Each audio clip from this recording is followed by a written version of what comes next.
Is there sound now? I thought it was me. Yeah, Oh. didn't hear a word. I know. I've just done a At whole least it looked intro like without you're sound. doing What some a, syncing. Right. what a doofus. Start again. Nobody noticed. All right, Nobody let's do noticed. this. Here we Start go. again.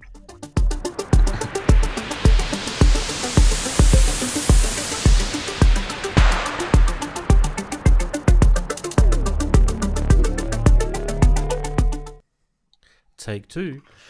Hello, everyone. Episode 207 we're up to. Synth Geekery. Big hello to you wherever you are in the world. I'm streaming live from Perth, Western Australia. So if you're on the opposite side of the world, jump into chat and tell us where you're from. Be nice to see you shout out. We've had people from all over the globe, you name it, that just about anywhere we've had on the show for the last 4 years. So big thank you to those who have stuck around and watched it for that long.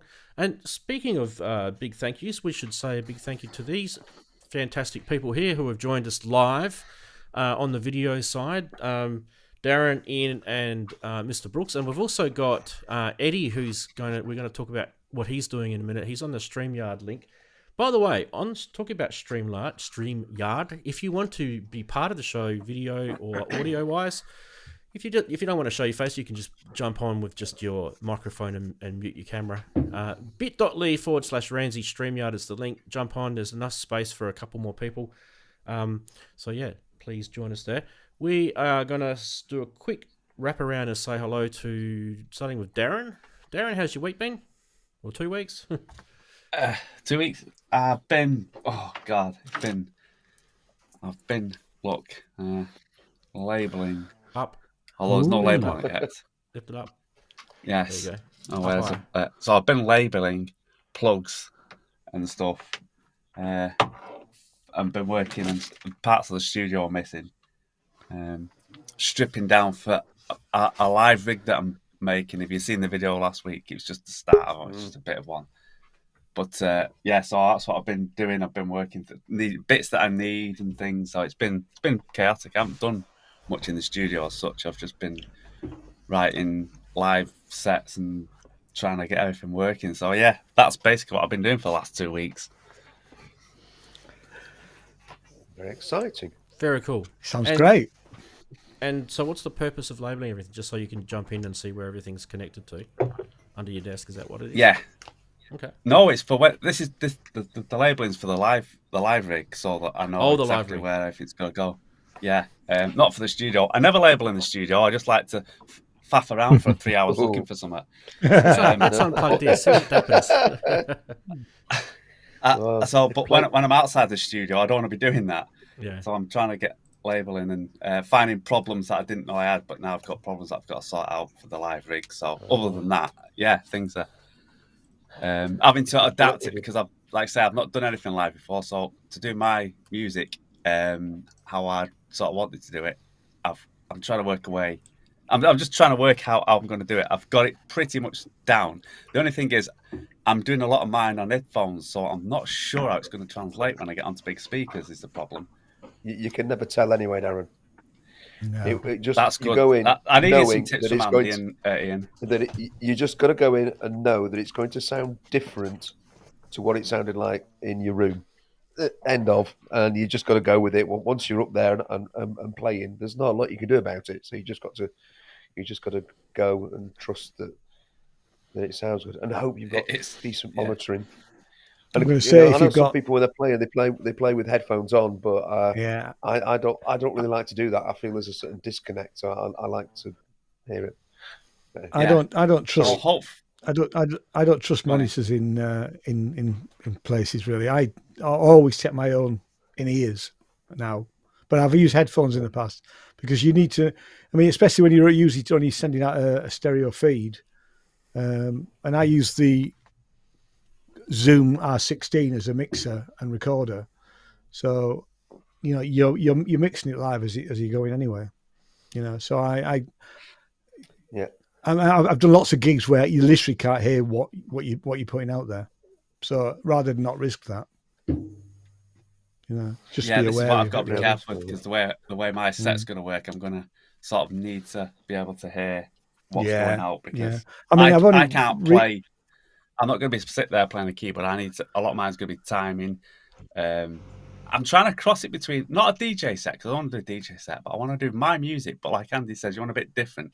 So it's going to be, I'm going to be able to jump. So I could be able to do like an hour and a half set or a 10-minute set instantly when you get there. So if someone says, brilliant. "Oh, could you do an hour set?" I can go, "Yeah." If you say, "Can you just do 10 minutes?" I can go, "Yeah."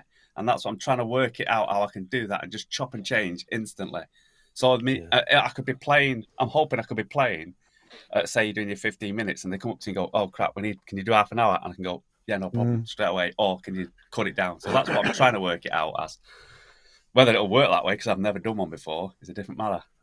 Well, I think forward planning is the route to getting it right, end off. So it sounds like you're doing it right. And as for labelling stuff, if it moves, label it. So and Velcro it. Stuff's getting Velcroed down. All these cables are. All these cables here. I don't know if I'll show you. Kind of. We can see they've all got little labels. They've all got little labels on the end which tell me which socket of the BeatStep Pro to plug them in. So that I can just because they live up in the rack, you see, when the lid's on. So Brooksy, did you hear Mac? He hasn't been on the show for a bit because I think he's moved over to Thailand or something. But Thailand, he mentioned something that you can get for the BeatStep Pro, which is like a HDMI cable or something. Don't go there, Ranz. It's like one connection. He advised me to get it. He says, if you're playing out live with your BeatStep Pro, you want one of these. Yeah. You'll want one of these. And I was going, and I could not for the life of me at the time see why. Oh, bloody hell, do I not see it now? At the time, you can still get the breakout box. Yeah. I can't remember who makes it now, but the After Later Audio certainly stock it. You can get the breakout box, but what you cannot get is the HDMI cable. They won't make the HDMI cable with the multi-core because it's not cost effective for them to do it. He said that it would cost us more in terms of parts and time to actually make it than it would that we could charge. We couldn't charge 60 quid for the little breakout module and then £120 for the cable. It would just be ridiculous. So it wouldn't cost much. But and as for making one up, I've got no idea about that sort of thing at all. Grace might be able to sort it out because she's clever. But I really do wish that I'd bought the bloody thing way back then. So Mac, if you're listening, regrets. I've had a few. Yes. So, but at the minute, this is still workable. Shout out to Stephen if he's lurking. I know he probably doesn't watch it live anymore because of his time zone. But anyway, while we got you on, Brooksy, big hello to you, and also how's your week been? Week's been all right. It's just an ordinary working week. I've not done an awful lot in here particularly. My news was that the results of the biopsy were clear, so not the big C at all. So hooray! So that was my bit of relief on Thursday. I don't know, say relief. Yeah, it's a relief, really a relief. A slight feeling of anticlimax. It's like, oh, is that it then? Right. So I've just got to go to dermatology now. Oh, how exciting! So yeah, basically, that was just a. But weight lifted. It's a certain anxiety that's been there. When I got the letter for about the appointment for the result, and the appointment was a month later than the actual receiving of the letter, I thought, well, that's hardly an emergency then if I've got to wait a month. So I'd already sort of assumed that was what was going to happen. That's usually an indication. Yeah. Yeah. So. Oh, that's good. But good to hear from the mouth. Very definitely. Yes, indeed. Can I say, Andy, I love your T-shirt. Hardware Jams Festival 2023. It's quite fantastic. Cool. I was very fortunate to actually get the T-shirt for the actual day of the festival. It arrived the day before. Quite a lot of people didn't get theirs in time, so I got mine. So it's my Hardware Jams Fest. Yeah, and it's deliberately done so it looks a bit blurry. Yeah, it's not coming across. Looks like it's almost sort of like. Well, it looks like 3D. One of those 3D. Yeah, like when you wear the 3D. Yeah, well, it is because the colours are actually. It might work. If you put some 3D glasses on, you've got it. Yeah. It might pop out. Yeah, I think Rob Tully Rose designed it. He's very good with that sort of thing. He did that, I think so. And then it's also on all the performers on the back. Actually, we were talking to a bit. No, I'll hold that. If we come around to a bit more on live, I'll pick it up later. Yeah, for sure. Okay, next, Ian. Nice to have you, mate. How's your Good week been? afternoon, good morning, good evening, everybody. How's my week been? Right, first things first, Audiophile Radio Show went live this morning, or about 10 past midnight, on streaming services. Not on streaming services, on podcast services. The YouTube version will be available Monday-ish, probably. What else has happened? We've pre-released some new band that I've never really heard of before called Andy and Grace. We're putting an album out with them for some reason.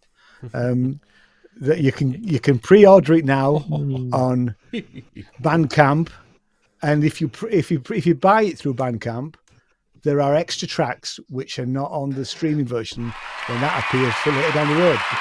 Hey! And I have to say, it's brilliant. But I have to say that. No, I don't have to say that. But no, evil record company. No, exec, I love it. You've got to say. I am the evil. I am the evil record executive. To say. Yes, yes. I need to fund my yacht in the Bahamas. So, and Andy and Grace are going to do it. Right? And Dave Walker. As long as we can stay on it every night. Yeah. If I ever get a yacht, everybody's invited. If only it was the 80s. Rio. Fantastic. Yeah. Fantastic. Yeah. Oh, and thanks to Dave Serchek, who's already bought it. Thanks, Dave. Good on you, Dave. Wicked. Yeah. Thank you.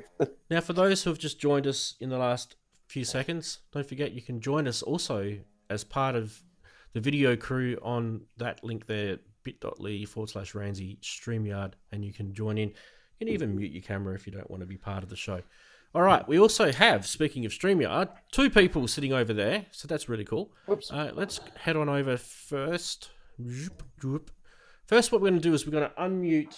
Hang on a second, I've got to go here first. Sorry, this is a technical situation. Where is he? There, let's unmute him. Okay, All right. It's going to be a bit noisy in the background, but we have Eddie. I can't hear anything. You won't be able to see anything because you're on full I screen. don't know why. Double check. But you can hear us, right? You can hear us okay?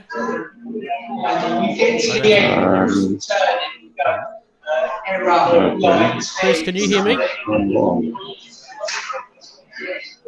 I can hear you, Rance. Okay, cool. Okay, I'm gonna reload this. Okay. Whoop, he's Hello. disconnected. Let's go with you, Chris. How are you, mate? Hi, Chris. By default. I'm good, thank you. How is everyone? Good? I'm good? Yeah, We're awesome, mate. We're awesome. I always ask that. It's really awkward. I shouldn't ask that. Hi. I'll start again. Everyone's Hey, like everyone. shouting at their phones and laptops and devices. Oh, Hey, right, really like, cool, yeah, they Chris. probably Hey. Yeah. Yeah, cool. No, I've had not particularly exciting last 2 weeks, but yeah, it's knocking along, working, not working. I have started a new mini project, which is going to be a MIDI to sync everything, because I've decided yet what I need yet. But yep, that was going to be some bits that I have from before to make some cool stuff to do MIDI sync. What do you mean, like Working on MIDI manuals. input? What you do, a MIDI input? Oh, yes. And then sending out different Yeah. clocks. So yeah, basically. So yeah. So it's pretty much what the BeatStep Pro does, but I decided I felt like doing something, a project, so I'm doing one myself. It can be. I'm thinking of having a continuous clock, a clock that goes with the start-stop transport, and then a signal for run stop, and I could use it for all sorts of things. And I got 3 spare ones to muck about with other things. I could do clock adjustments, or running clocks forward or backwards. Yep. Yeah, could do other stuff. I mean, it's once it's in software, I can pretty much do what I want. So yeah, it's a bit of fun. Do something there. Let's get Yep. let's get that other person. I think it's Eddie back in. Cool. Keep going. Yeah, no worries. Cool. I think Eddie's in Cambridge at the moment on that open day of school. Yeah. Yeah. Yeah. No worries. Been doing work on the user manual for the GP82, and working with the beta crew. So that's all coming along quite good. Nice. Yes, you know Exciting. who you are. Yeah. No, it's all good. It's it's positive times. Awesome, mate. I'm Keep having it a up. ball. You're doing good. Doing well. Cheers, mate. Awesome. All right. Now, let's get Eddie over across to that side. And... Hello, Mr. Eddie. The camera's on the other side. Can you hear me? Yes, we can. Too noisy? Well, the background is, but we can still hear you over it, so that's okay. Let's go to quiet. Tell us what you're doing and where you are so that people know. Okay, let me see if I can. Let me try to show you this. Basically, we are here doing this. We're in the Museum for Computer History in Cambridge on an event called Synthesized, which is trying to showcase what you can do with. Sorry for the. I'm trying to get away from the noise and trying to hear sound. It's my first time in the museum. It's my first time in the event. Everything is new to me and quite overwhelming. So please ask, because I'm gonna forget everything. Hello? Yep, we can hear you. Has he seen Robbie yet? Oh, yes. Yes, he's kind of the center of the event. Him and a couple of prophets blasting lovely goodness, analog goodness. I don't know if he's gonna be happy for me to show him on camera, but yeah, quickly. Just giving his back to me on the shorts. Right there. So yep, this place is amazing. It's I'm like a kid on a candy store. Yeah, things I've never ever heard before. The whole history of many things. I'll be happy to give you a tour, but it's gonna take a while if you want me to zoom on a human level and to pan around on a human speed, because there's too much to take in. Yeah. So ask away. Perfect. Well, can we come back to you? Sure, please. Yeah. Oh, fantastic. Because anytime. Get I'll be here. The start of the show. Excellent. Your team. All right. Thanks for muting too. Beautiful. All right. So Eddie's streaming live from the synthesized. Hey, Ranzee, can you hear me? And we can hear you perfectly fine. Yeah, so I got a cam issue this morning. I had to switch computers because yesterday was the official Rift Day. A bunch of us got let go. So I have an old Mac I'm using right now. No. Andy, I'm sorry to hear that, mate. It's Silicon Valley, right? The first time it touched me ever, so I can't really complain. But it is quite. Hey, I got time for all kinds of other stuff now. So Yeah, well, there should be plenty of other opportunities maybe for you in the future. So there are. It's just the economy stinks right now, and because so many other companies in the last 5-6 months let a huge amount of people go. It's a little more challenging than before, but I'll figure it out. Yeah, I mean, like one of the areas that is going gangbusters in IT at the moment is cybersecurity. So I don't know if you've got any background in that, but kind of. It's not really my favorite thing, but it's I can do it. But yeah, you can just about print money in that part of the world. That's for sure. Yeah. Okay, fantastic. Well, good to be here nonetheless. So we would cross to the black screen and talk to you. I mean, it does look like this. You still get your name. You saw when I went. So this stupid Mac plugin I installed a long time ago, and I can't. The vMix version of Mac on the Mac doesn't give the gear to change the damn camera and audio like it does on the PC version. I tried 2 different browsers. I don't have the gear, so there must be some buried setting somewhere to flip the cameras. So I just turned it off because of that stupid cam mask plugin that was on this Mac from years ago. And you don't want to see that stupid banner the whole time. So better see see a black screen, I think. Yeah, or I mean, you could also use your phone, or if you've got an iPad. Actually, I can't, because part of the deal was I was using a corporate phone for a while until I bought a new one. I had to turn my phone in. So right now I'm phoneless. Wow. Yeah. Yeah. Well, that's annoying. It is. Yeah. They're supposed to give it back to me. I made an arrangement with them that just they have to go through the process. They have to wipe it. They have to take it out of inventory, and then give it back to me next week. So. Yep. Fair enough. Got to clean it. Fair enough. Such is life. Well, hopefully that is a temporary situation for you, Andy, and we all crossing our fingers that you get something new. Thanks. Yeah, it'll be all right. It's just, they did give me a package. It's kind of a shit package, but hey, it's something. So. Yeah. I'm not going to be buying anything fancy for it, I'll put it that way, but I will survive. So. Yeah. It just seems to me like, it's the governments and the big corporations are just doing a massive money grab at the moment, and they're using inflation as an excuse, which I absolutely can't stand that. Whenever I hear someone using inflation as an excuse, because we all know why it all got inflated, don't we? It's pretty obvious. You can point the finger as to why everything became inflated. But anyway, we won't go into that. Hopefully, it's a short-term thing for the world, and we can get over it, and we can get back to some sort of normality. It's like one thing after another. It's like COVID, then inflation, then like a recession, and like it's just. Can we just have a bit of normality in the world? Some normalcy. Yeah, it'd be good. Back in the old days, it was much better. I remember. Back in my day. I remember. Speaking of normalcy, luxury. We should say hello to the chatties. Big hello to everyone who's in the chat. Have no idea how many are here because I'm not on that screen, but let me just sing out a few names. I think Synchrotron was the first, so he gets the Olive Guernsey. Big hello to you, and Kent Spoln, one of our channel members. Bit of sad news from you, Kent. I'm hoping that you're able to fix the Hydrasynth from that accident you had with it. That's definitely not cool. But yeah, so hopefully that sorts itself out. James is there. Big hello to James. Keith and Watford, another one of our channel members. Awesome to have you, mate. We've also got Lady Aptitude. Nice to have you. And it's Homegrown is next. And then we've got 47, which so nicely told me that I was muted.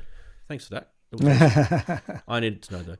Simon's there. Big hello to you, Simon. And yeah, we'll keep going, scrolling down the list. Matt Brown's there. Big hello to you, Matt. Manny's there. Dr. Synth. Yeah, Kissing the Machine is there. A good name, innit? Big hello to David, one of our channel members. Thank you very much for support, David. And Steve Elbows. Manny, as Andy Brick mentioned before. And I think we've probably got everyone. Which is actually... Oh, Madcap Modular. Ahoy, he says. Madcap Modular. There you go. And Culture of Ghosts, I think, snuck in there as well, just at the end. Yep. So that is awesome. Now, I think it's a pretty good opportunity for us to say thank you to these people. No, this is not the end of the show. We're going to get this in at the start, so people will know who are supporting us. So thank you to all these gentlemen and beautiful. Right, whilst we're doing this sort of stuff and pressing buttons, why don't we start off with our regular segments, starting off with this one, which we all know as Funny Side.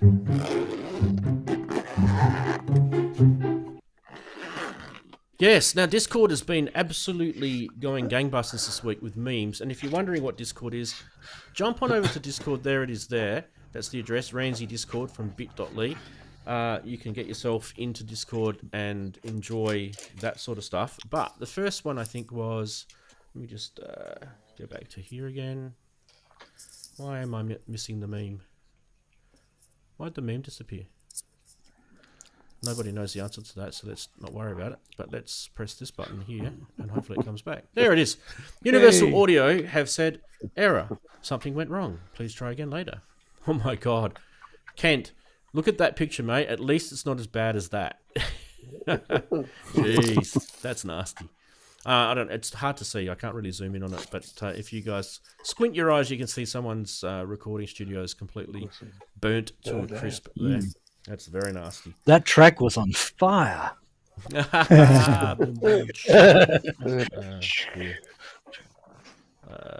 should probably do this sound for that. Right, next. Funny things that actually happened in 2022. I set up a Zoom meeting and it gave me this automatic generated password, which I thought was pretty funny. Wow, So, that's a good one. That's a cracker. Everyone had to type that in to be part of that Zoom meeting. I think that was my password yesterday. Yeah. So. Let's go with Stevie with the weather.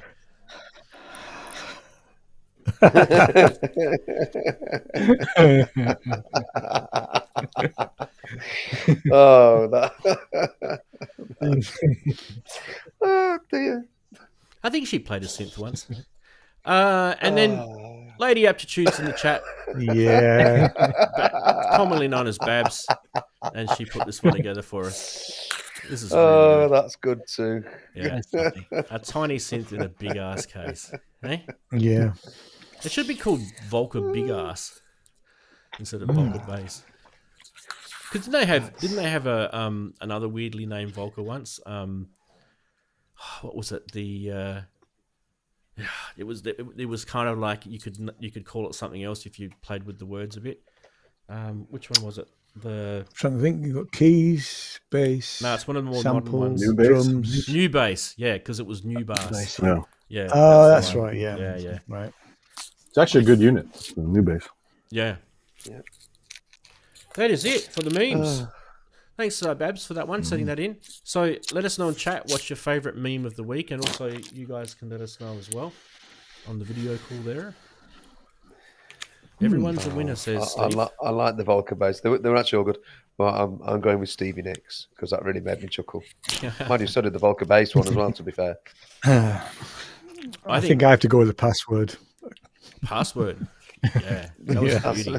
Yeah. I was going with the That's what I did weather there. bass. What are the chatties saying? Let's see.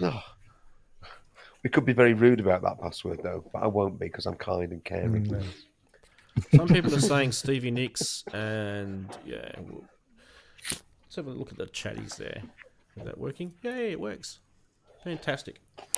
All right. Well, that is Funny Side done. Next off the ranks is the news. Yeah, so let's do the news.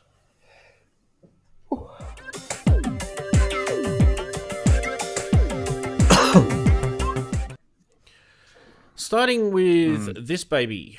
Yes, this baby indeed.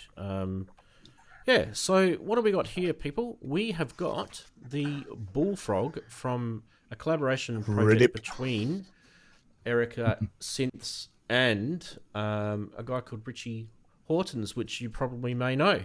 And he's love Richie Horton. Yeah, he's done a fairly decent amount of work to get this thing up and running, and also big massive effort from Erica to sort of get the thing into production. But what you're looking at is an educational product aimed at the music production and learning for probably the younger audience, to introduce them into the world of electronic music and synthesizers. This has been shown on a few different blogs and websites, but I was trying to get to this a few weeks ago, but I couldn't manage to quite get the time and the information at the time. So now we've got a bit more information. We can tell you a little bit about it. So it features an analog VCO on the left with the blue knobs, with CV controlled wave shapes and a noise generator and a mixer with external inputs. It's got two envelope generators, the VCF with the green with the cutoff and resonance, and also a control for modulating via CV1.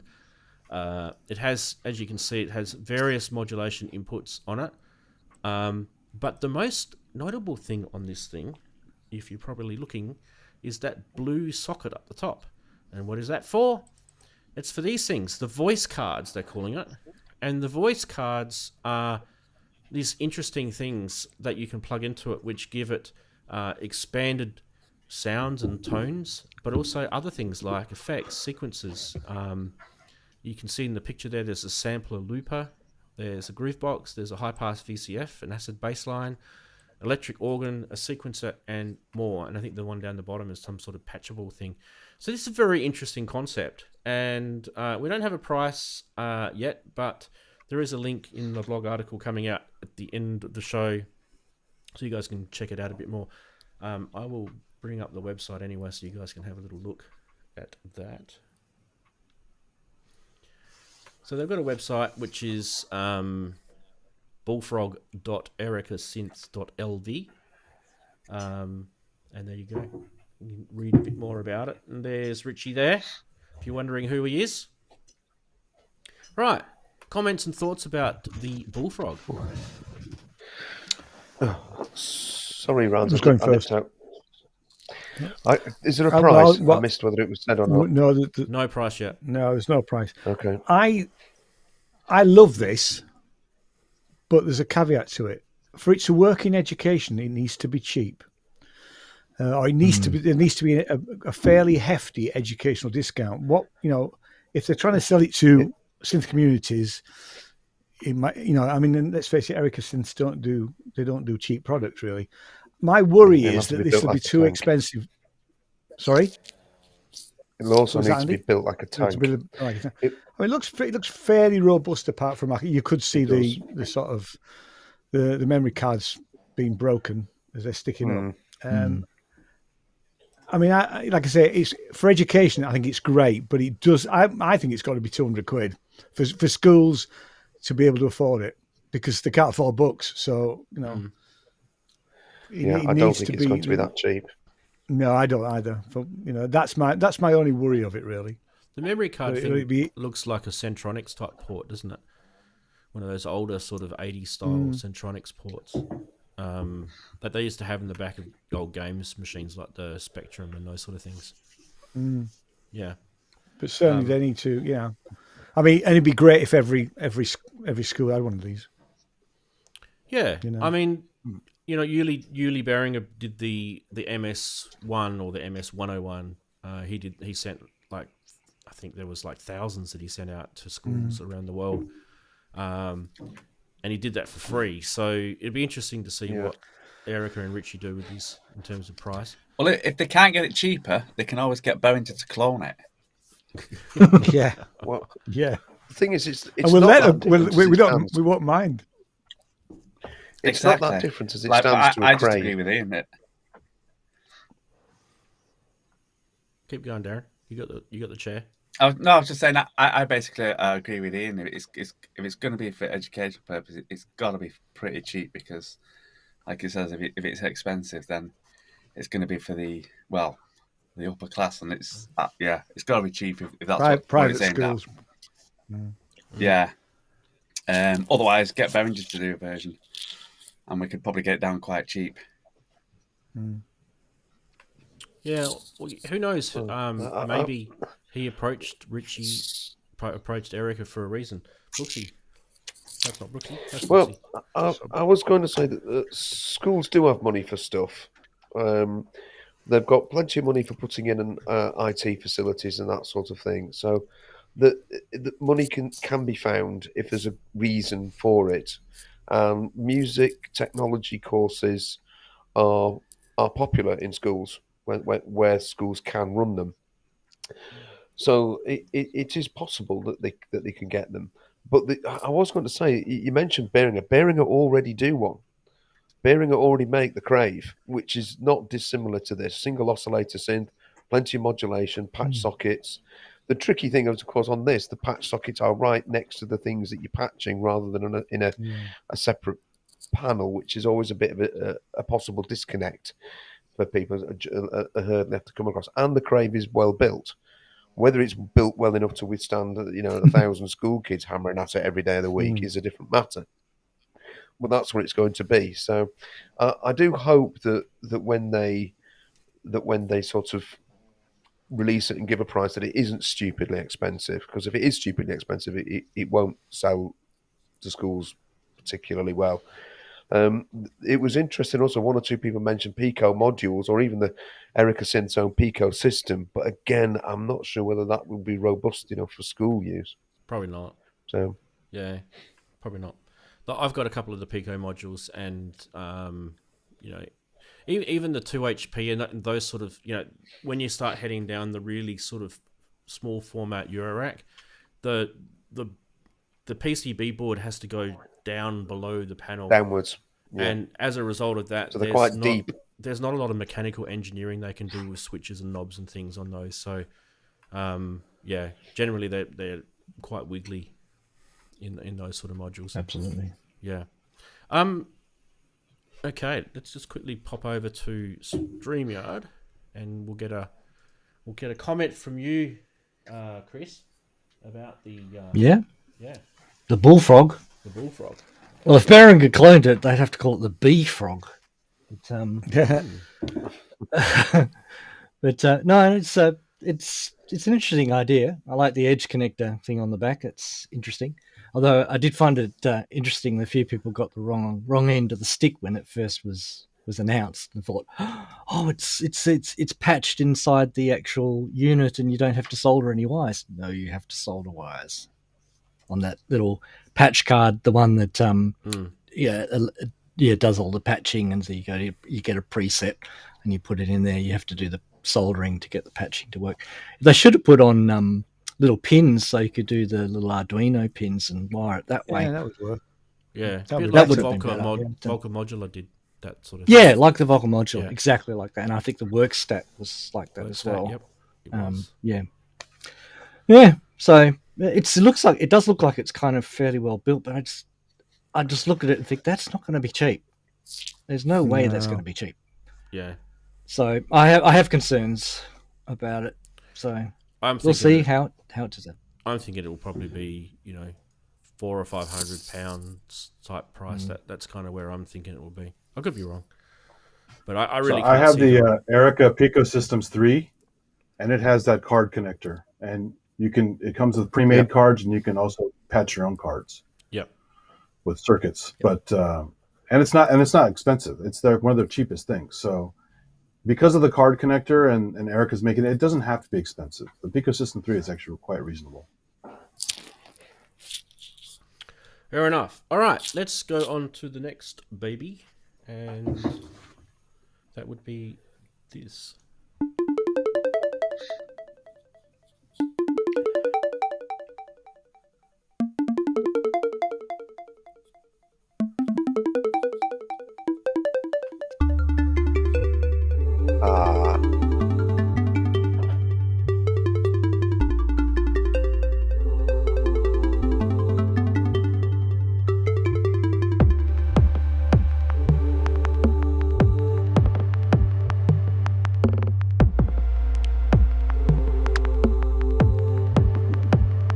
Can you tell what it is yet? Yes.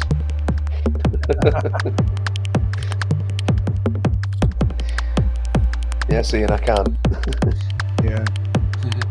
You too can mount your modules in resin.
pretty sure the rest of the video just has that spinning around and the text just changes on it. So you can just watch this instead. No, this is a new module, obviously, from Squarp called the Hermod Plus. It's the next evolution from the Hermod, or Hermod.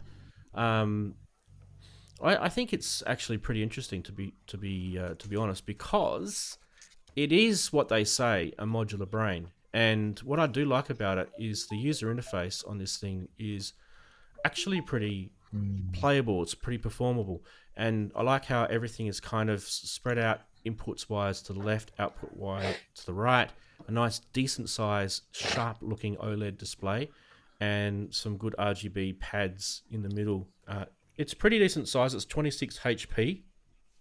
It is, if you're wondering, it's a 16-track polyphonic CV gate sequencer with MIDI and other modulation tracks that you can do on it as well. There are 16 patterns per track and a built-in step sequencer, and it boasts a live record feature, which has a resolution of 96 ppqn. So that's pretty good, and that's important for digital stuff. You can store all your gear on the SD card that plugs into it, and you can also sync your next project without interrupting the one that you're currently performing on. So from a live point of view, that's a cool thing. It has really good connectivity. So if you look on the left-hand side, you've got your 4 assignable or CVs, if you just want to use them as completely CVs, or if you want, you can have A and B pair CV gates, 2 of them. It has bidirectional USB ports. What that means is it can act as a host and a device support. So you'll see that there's USB type A and type B on there. It also has the 3.5mm TRS MIDI in and out, which is type A for those playing along at home. Reset and clock, and 8 pairs of CV gate outputs on the right-hand side with the RGB mutable, selectable buttons. And obviously, don't forget the lovely OLED display, which I think is a decent size. Darren, that will be big enough for you, I think, with your eyesight, and me as well. Well, I'm just looking now because I'm just looking because I have the Hermod, the first version. So yeah, and that was one of the downfalls. Well, I won't say downfalls, but that was one of the annoyed me, was the small the actual display screen on it. Yeah, a bit like Pam's, wasn't it? It was. Yeah, it's the screen that let it down. It did the fantastic job, but the screen was just a bit of a pain. And now they've upped the screen, a bit more RGB. Let's just have a look. They had 2 5-din MIDI in and out on the original. Now they've gone to the little jacks, which is it's fine. It's pretty much similar, but just those obviously the software inside will be a lot more updated, and just the actual overall look of it, I think, is it's just much more better. That is what I would have really wanted when I originally got the Hermod. But yeah, and Hermod's great. It's like I say, I suppose Pam's is a close thing to it in a way, but this is yeah. I like the it's a bit of Pam's, and this is probably a bit of Pam's and a bit of Metropolis combined. It's it's pretty easy to use once you get to it. It doesn't take. It's not a big learning curve. I mean, you can delve right into it with a lot of stuff that it can do, but on the surface, once you've got your head around it, it's quite quick, and you're on the go with it. I mean, I used to like it. To be honest, I've not used it much, but for a while, because I'm not using modular. But yeah, it's great little unit, and it looks, and like you say, the screen so much better. Couple of cool things about this too before we get into comments and stuff. It's class compliant USB, so you can plug it into your DAW. It'll show up all the MIDI ports and everything as a device, so you can interact with your DAW. But on top of that, if you've got an OP1 or one of those type of standalone devices, Akai MPC, that will also be usable. Yep, you can use this with that. You show off. Yeah, I know. Sorry, Ryan. Perfect time. It has a whole bunch of other tools inside it, not just the sequencer and the live performance, like a looper and that sort of stuff in there, but it also has LFOs, generated music sequences. It's got transposing, trigger advancing, a whole bunch of little sort of toolkits in the back end of it as well. And everything sort of has like these, across that OLED display, has these kind of like icons. And so you're going into it kind of a bit like the OP1 does, right? So you're going into those sections, and then you can menu dive in there. There's a big fat data encoder knob on the top left that sort of lets you get into all that sort of stuff. 460 euros. So it's a fairly big price, but it's not the most expensive module out there. And for what it does, I think that's it's not that much dearer than. I was going to say the original was around 450 odd, so it's yeah, it was for this improved version. Yeah, pretty much. And it's cheaper than the Pyramid. I think the Pyramid is more expensive. Yep. Well, I can see Andy. Well, the standalone Pyramid. Yay, Andy's camera's working. Hi, Andy. Yeah, a little troubleshooting. I got to figure it out. So. Well done, kiddo. See, Andy's a good IT person. See, he figures it stuff out. So we Max. Give him a job. Give him a job. Give him a job. Give him a job. Give him a job. Yeah. Like CTO, like something like that. CTO, CIO. Yeah. He's got the cigar face. Beautiful. So who wants to rush out and buy the Squarp Hermod Plus? Brooksy does. All right, Brooksy. Looks nice, yeah. Tell us why. Why? I was actually really saving me pennies up for the Endorphins ground control. Ooh. I was thinking that was going to be really great. There are still things about the ground control which I think are fantastic. It's got the little keyboard on it as well, which I thought would be useful just for convenience's sake. But then this has come out, and I'm looking at it and I'm going, oh, this ticks so many boxes. This ticks so many boxes. Yeah, it's interesting you mentioned about the PAMs. You can use it you can use the CVs for note data or modulation data. You can use, the fact it's got MIDI. That's great as well. I mean, a little set, like I said, a central brain. A lot of these things made me go, oh, this actually is, this has got a lot going for it. And it offers so, like you said, 8 CV tracks if you want them, 8 MIDI tracks or however many there were on MIDI. The sheer number of patterns that you can store is absolutely ideal for longer live sets. And as that seems to be something that's definitely becoming a reality. So it's all very well rooking up and doing a 15-minute EMOM set and not having to change too many things. If you're playing longer than that, 20 minutes, half an hour, 45 minutes, you need to have the facility for changing, developing, moving things along. And I think this could be just the ticket. I really do. And I think it's a no-brainer. I think I'll be getting one of these for sure. Squarp have got a big following with the way that they cheap. Set up their gear. Yeah, I mean, a good friend actually. When we did the Hardware Jams meetup in Sheffield, the last one, a guy who was there playing with us called Michael Eden.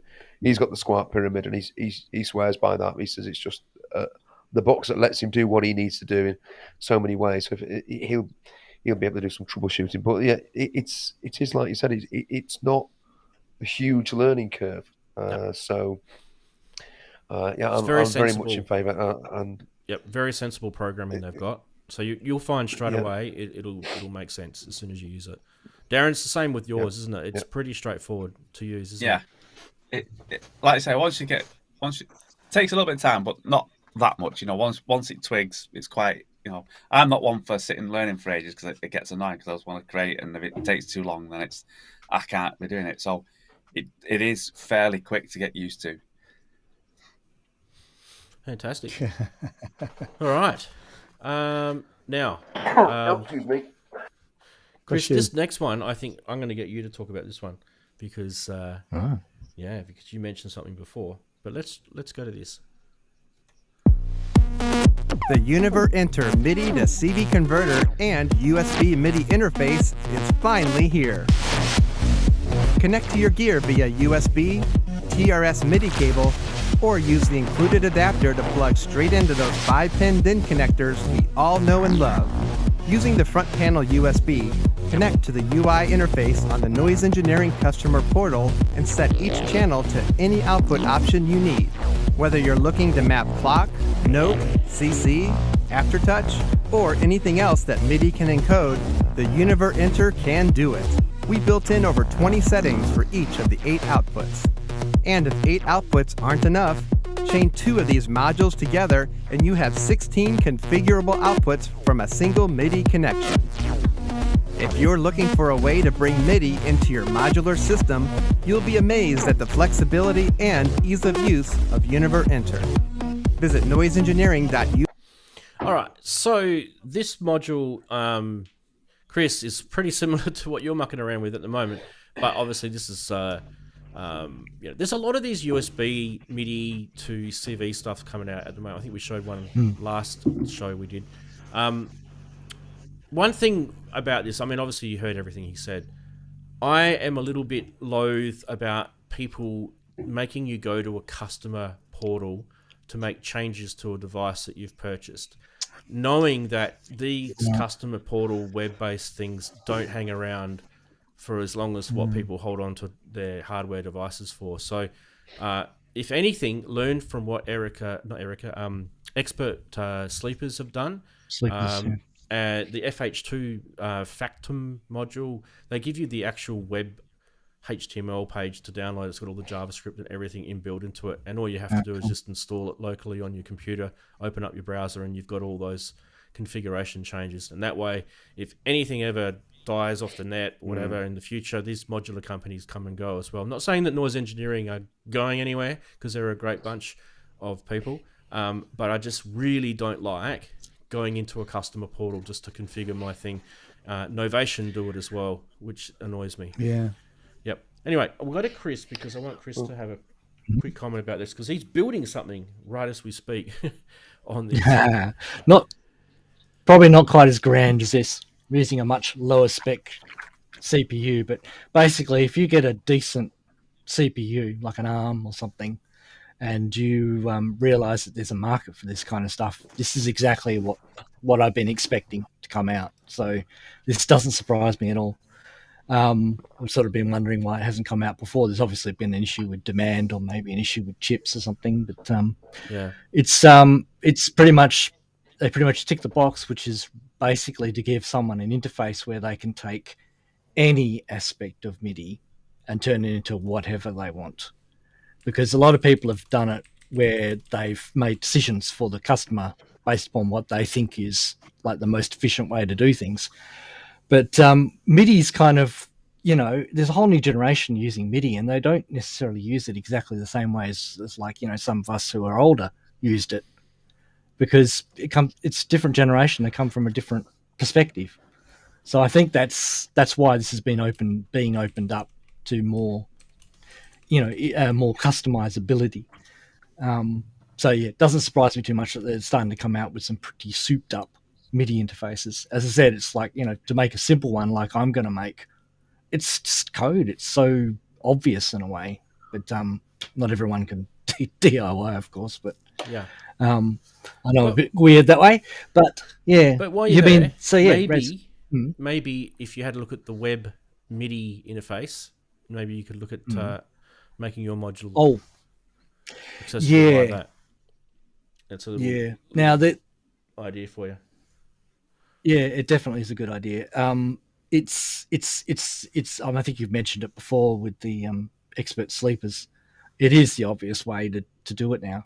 Even the Lich, which is a module from Befico, uses a web MIDI to do its patch uploads and some control stuff. So that is pretty much where everything's going. Of course, it's quite an easy thing now to set up if you've got a USB host in your device, which of course most modern CPUs do. However, I'm working with stuff that's pre-USB, so it doesn't quite have all the nice scripting and all that kind of stuff that you would expect on something like a Raspberry Pi, or even something less than that. Yeah. So it's a bit harder for me to do that, but it's still possible. Certainly is possible, because it's just MIDI. I can write something that handles MIDI sysx or CC and allows you to change stuff in the RAM to make it configurable. I could come up with a user interface that could do the same kind of thing. So you're right, Rance. It's definitely feasible, and it's quite an appropriate way to kind of do it. So I think it's the right track.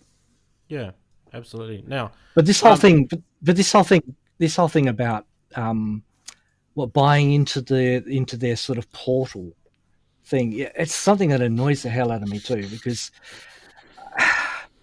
there's no reason why they can't share the code. As you said, Expert Sleepers did it, and it's just it does leave a bit of a bad taste in your mouth when they make everything dependent upon some website. For example, the Rebel technology website runs the API for changing and updating the patches and compiling for the Lich. That went down with the certificate expired certificate. The whole website went down. It was 3 days. I had to come in myself and tell one of the guys in the forums, who's not even formally employed by them, to bump the guy who actually anyway, a couple of days later it had finally up again, and of course that looking at doing it offline now, but because that sounds like a good way, so at least they give you the SDK to be able to build them, but they still steer you towards the website, and it's issues like that kind of really interrupt your workflow and stuff. So you're right. There's actually a shocking number of sites having expired certificates these days. Nobody cares anymore. So this module that we're talking about, the noise engineering one, is $275 right? Now, what you're looking at here is my good trusty Expert Sleepers FH2, all right? You can buy those for around about the same price. It might be like $10, $15 more. This has got an OLED display on it. It's got the web UI. It's got the 8 inputs, outputs. You can actually expand it with CV connectivity modules as well, which cost a little bit extra for that. Like you can get the 8 GT gate expander for this. I think they're like $99 for the gate expander. So there is competition, and you should see the amount of stuff that you can configure on that via the USB/web configuration thing that they give you to download for free. You don't have to log into some client portal to do it. By the way, the FH2 is really, really snappy in terms of clock, synchronization with DAW. I use it all the time. Oh yeah, you get latency with all MIDI. It's it's the nature of MIDI, but nothing out of the ordinary compared to anything else that you're using with MIDI. So in my opinion, there's already products out there that kind of do what the noise engineering one does. Probably the best one would be the FH2, in my opinion. Also, the Bullfrog MIDI thing is really nice, and it's skinny. Yep. Right. So, that's a picture of it there. I think Andrew had something. What happened then? Yeah, so I think Andrew put up his hand. I was just going to... Yeah, go. Brooks. Yeah. Well, I was just going to say that for 200 quid more, you can have the Hermod sequencer, which will do this for you as well. Yep. Yeah. If you know what I mean, that's got the MIDI in and out, and you can assign those MIDI things to all the different ports coming in and out. So that Hermod Plus will do that, plus give you a 16-track sequencer. So I'm not sure that this module actually is that good value, really. I mean, and I'm not slagging off, whatever they call noise engineering, because when I love their stuff, I've got one of their modules in my rack. It's fantastic. But I think for what this is, it's overpriced. Yeah. I look at going, it's overpriced. Market research is pretty important, my view. I think. Definitely market research. There's, like I said before at the start of this, there's a lot of CV MIDI stuff coming out at the moment, and like you said, Andy, there's probably a chip. Yeah, Bifaco have done one. Yep. So the thing is that there's been stuff out for ages already, so you've just got to weigh it up. The FH2 has had a gazillion firmware updates for free, and each time he does a firmware update, there's extra features on that thing. So I actually prefer the Mutant Brain. I mean, it doesn't have USB, but it's stupid simple. It works like a charm. Yep. That one's always... Yeah, I mean, stupid simple... Who's the Mutant Brain? I was just going to say... Synths or... No, it's I forgot who makes it, but it's called the Mutant Brain. It's a MIDI to CV Yeah, it's been out for and gate years. thing. It's excellent. Really cool. I think Stupid Simple's good as long as it's priced accordingly. Mm. I mean, it's totally cool. I mean, it's a no-brainer if it's like, it's really simple, but it's really inexpensive. I'm happy to chuck that in my rack and start messing around with it. I don't expect it to do more than what it's priced at. Hex inverter. I love anything is Mutant Brain. I love anything that's stupid simple. Hex inverter. That's it. Yeah. Yep. It's also not simple and stupid. That doesn't. No. Yeah. No, the chatties, the chatties are probably like. No, I'm stupid and simple. So are you, Andy, then. Yeah, thanks. No, sorry, matey. Yeah, Hex Inverter. They made some good 909 drum module stuff as well, don't they, Hex Inverter? Oh, modular. What a terrible idea. Yes. See, it's the new heroin. Told you. Don't buy modular, kids. Let's step out of modular and do this. Let's go. Buy modular. You'll love it. Oh, this is cool.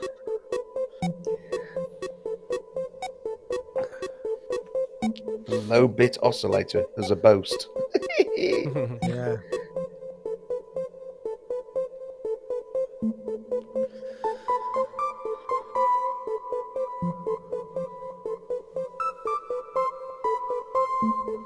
I hate the keyboard already. Yeah, but just think of it as a note inputter. OP1. Well, that's why I brought my OP1 down.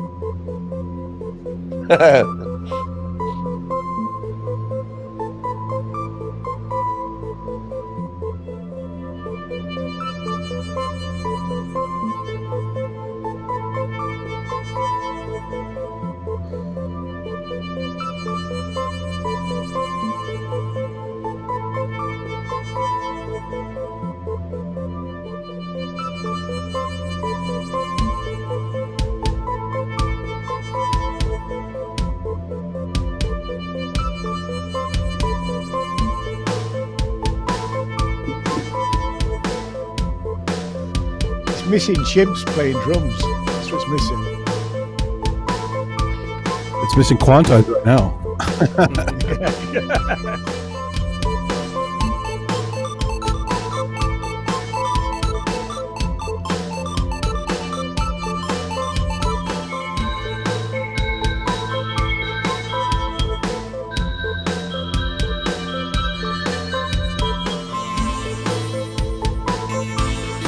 Anyway, good video from the Sonicware Dr. What is his name? Dr. Uni? Dr. U? Anyway, the original ELZ1 that he brought out a while ago has a facelift, and that's what this is. This is a facelift, but also a hardware facelift as well as a firmware upgrade. And this is a special order at the moment that he's doing as a limited distribution that you order from him directly. The hardware interface includes obviously new backlit buttons, as you saw in the video. 37 key velocity only for note entry. Ian, it's not a keyboard, it's just note entry. But you can. There are two versions, one with black and one with white keys. And the firmware's got a new 4-track looper, which you showed in the video. You can play and overdub your loops. You can also record internal sounds as well as external sounds via the line input or the audio USB input. There's also that STK drummer engine, which you saw at the end, with 5 drum kits and 100 different rhythm patterns. $5.99 is the price, and it's a special order. Thought we'd give it a plug on the show because it's actually sold out at the moment. Well, it was limited. It was limited. Yeah, I mean, because if you look on Sonicware's site and he links you through to Dr. Eurado, and it's just sold out, which is a shame. But I think he's doing another. I think told that quick, they'll make it official. Yeah, they'll make it. Yeah. I mean, it's got the Sonicware logo on it, so you know it's going to eventually end up over there. So yeah. There's a lot of similarities with this thing with the like you mentioned the OP1, but there's similarities obviously with the sample track as well. So I can see there's some cross-pollination that he's got with his firmware programming with the other devices that he's bringing to market. Well, the original wouldn't have existed without the OP1. It was clearly based off of it. So that is true. But how dare nowhere near the price of an OP1, ideas. right? That's right. Yeah. The thing is, I don't know what sort of connectivity it had, photos of connectivity on the back, right? It's got USB-C. MIDI, syncing it out. It's got the SD card. It's got all that sort of stuff. But what I'm saying is I don't really know what type of USB... Like, you know how the OP1 is class-compliant audio as well as class-compliant MIDI over, and also a, you can use it as a device as a standalone. So I don't know if he's implemented all that in the firmware. I couldn't actually work that out. But if he does, it's pretty cool for the price. It's quite a chunky bit of kit. Look, it looks really well made. I watched the, God forbid I say this, I watched the Gear for Music video, which is actually quite interesting. Interestingly, the screen doesn't seem to change. Most of the information on the screen seems to be top and bottom rather than the bit in the middle. Yeah. Which maybe maybe they can fix that in firmware. But it didn't seem to give enough information from the screen for it to be there.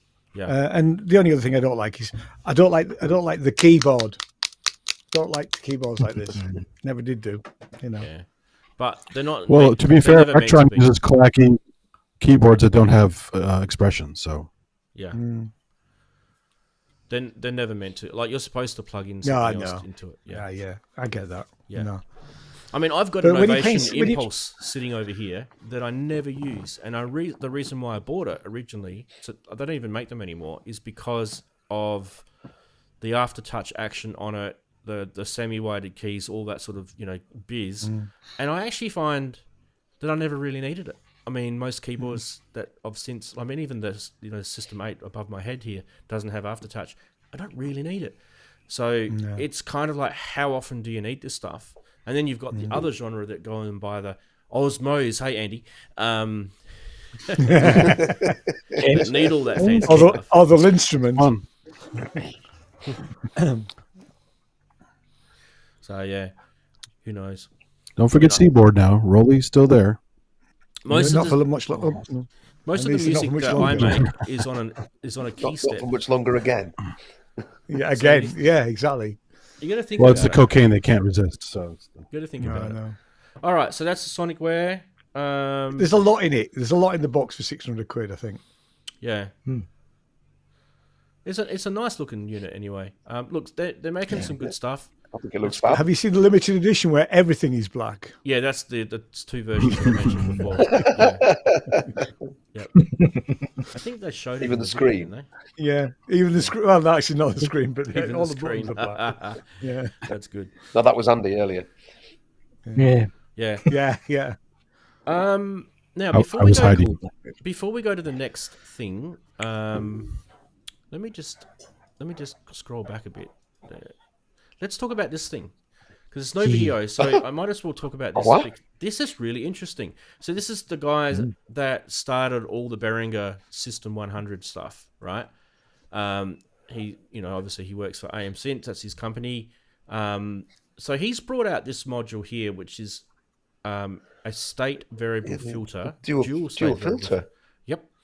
And it's based on the original Roland 703 two-pole OTA SVF. So instead of them doing it in a sort of 700 style, they've done it in the System 100M style, and obviously this looks very similar to the Behringer System 100M clone eurorack modules, and it's done that way on purpose because he used to work there. And it, if you ever wanted a dual filter that has an OBX or an Oberheim OBX sort of sound and feel to it, this would be the one you'd go for, because it's got the 3320 chip in there, which is exactly what that is for those playing along at home. Anyway, it's got the... One of its LEDs is broken. Yeah, so this is actually this is a prototype that they're showing, and it's actually interesting that you brought up the LED because they talk about the way the LED slider actually works has to be in concert with the variation of the filter. So apparently it was a bit of an engineering nightmare to get that right. So they're obviously mucking around with these things. Each filter, by the way, has two outputs with a slide selecting switch. Filter output goes to which jacket socket, and the upper jacket socket out can be selected either to low pass, band pass, or high pass, and the lower jacket socket rev out follows the reverse high pass, band pass, low pass. And that approach ensures that the LEDs track. This is what he was saying about the LEDs, right? That the filter mode is selected by the switch, whilst providing individual outputs for each of the filter modes. So that's important. So they had to get around that with an engineering issue. The 3 signal inputs on the second filter are normalized to the outputs of the first, so you don't have to double patch, which is cool. And it can be mixed together and filtered again if you want to. So you can filter it self. 150 British pounds from amsynths.co.uk. No audio demos or anything like that, but a System 700 Oberheim sounding filter would be cool. Because talk, Brooksy, we talk about how sometimes the System 100 modules sound a little bit weak in the filter department, right? Yes. Yeah, the filters, you just wish it was a bit more dirty. Had a bit of grunt. Yeah. Yeah, it's hard to drive it. If you're just using the System 100, mine's down at the bottom here now. Most of it, I've only got three of the System 100 modules in my main case now.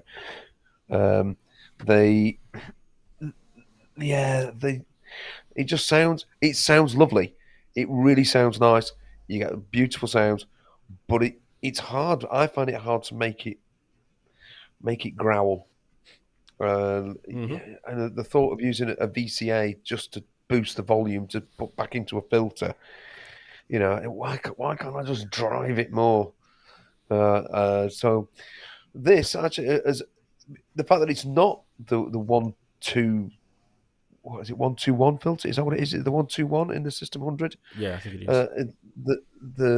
That's if it's a different sound and a different tone, that's great. And 150 quid for 2 decent filters in a box. I mean, the Behringer ones is cheaper than that, and they're decent filters. Nothing wrong with them. I'm not criticizing it. Yeah, why not? You can never have too many. I've not got enough. I mean, that price is too nasty, is it? 150. In this rack here, my main live rack, I've only got one standalone filter, and that's the Wasp. So once I've stuck something in it, which I tend to stick the Basimilus through that because that it just growls. It's fabulous.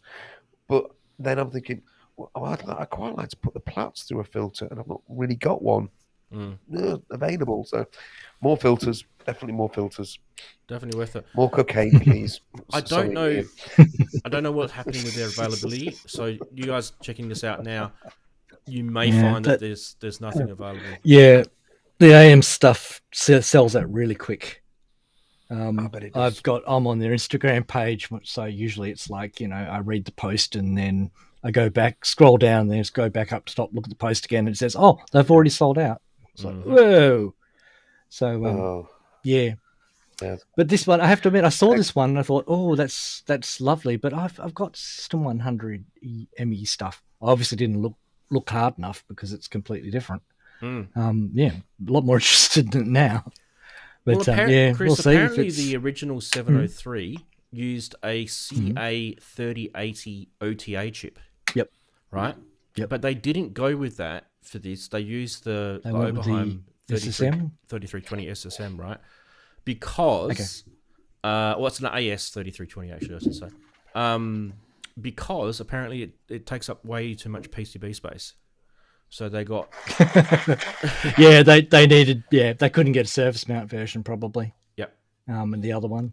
So people are starting to make that decision now. Yeah. Yeah, exactly, and they don't. Yeah. No, it's bloody postage again from Australia though. Yeah, it always makes me stop. Very. Oh yeah. Oh yeah. Sorry, I was going to say Derpford do a very nice SEM filter. It's in the same sort of series as the Wasp. So it's a 12 dB 2-pole filter. I mean, the Wasp filter is a 2-pole filter as well, but it's different character altogether. So again, and that's only about 70 quid. So you could have 2 of those.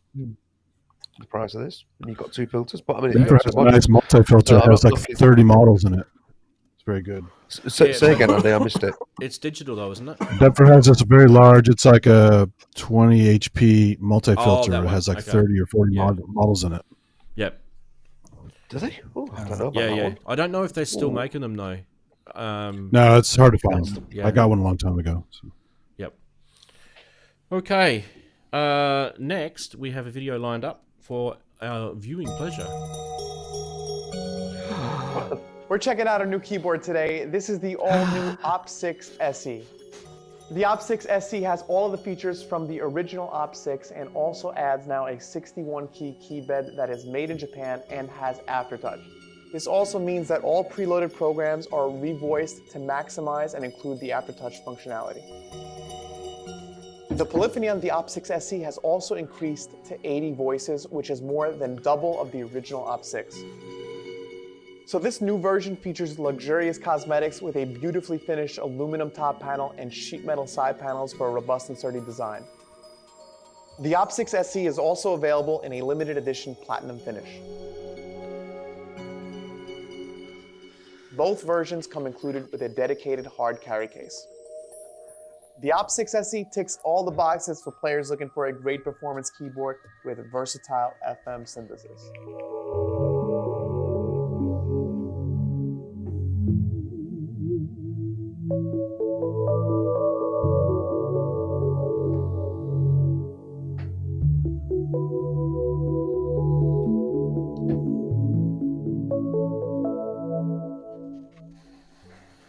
So there you go, OPSix SE. I reckon they should have called it the SXE because I reckon it would have just made it sound more sexy. Sorry. Well, brace yourself, Ian. Brace yourself. Here it comes. But look, it's a Raspberry Pi with a massive synth case around it. No, they've definitely gone and made some changes to this. Firstly, and we'll get Ian's massive comments on that in a sec. But let's get through the obvious stuff, right? It's 80 voice polyphony with 61 key, velocity sensitive, and aftertouch. It's a pretty heavy keyboard too, with all the metal and everything.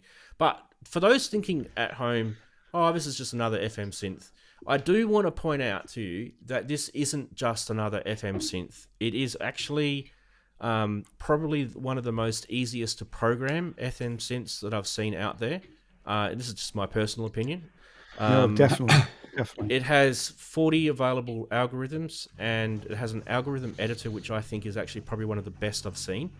And it makes it really probably more a configurable, playable FM synth that I've seen out there. It's about time someone did something like this. I mean, the OPSix has had this at the start anyway, but now that they've added the extra stuff, and don't forget, you can also do 5 other types of synthesis in this, including ring mod, filter FM, wave shaper, and you can also turn the OPSix into a virtual analog or a West Coast synth as well with some of the other features. With 21 waveforms, 11 filter types, complex LFOs. It's a digital synth. It's going to have all this stuff. 30 effects and more. So it really does stand apart. Now, don't forget also that there is 2 versions of this. There's this version, which is the standard SE version. I wouldn't say it's a standard. It comes with a case. And there's also the platinum version, which is like a brushed aluminium look. Actually, it looks quite nice, actually. And it also comes with a case as well. That platinum one is limited in its release, and it will also come with a bunch of exclusive stickers. What's this with Korg and their exclusive stickers? I'm going to go straight to Ian because I know he's How big's that screen on it? He's bursting at the same. Tiny. The screen's tiny. Right, first of all, let me say that I love the OPSix. It's sat over there. I'm not Mr. FM, as everybody knows. I got it from Korg and actually fell in love with it, and actually Ranzee's right. It's really, really easy synth to do FM on, because I never got how DX7s worked. I could never get it. I could never program a DX7, and I've had 3 of them.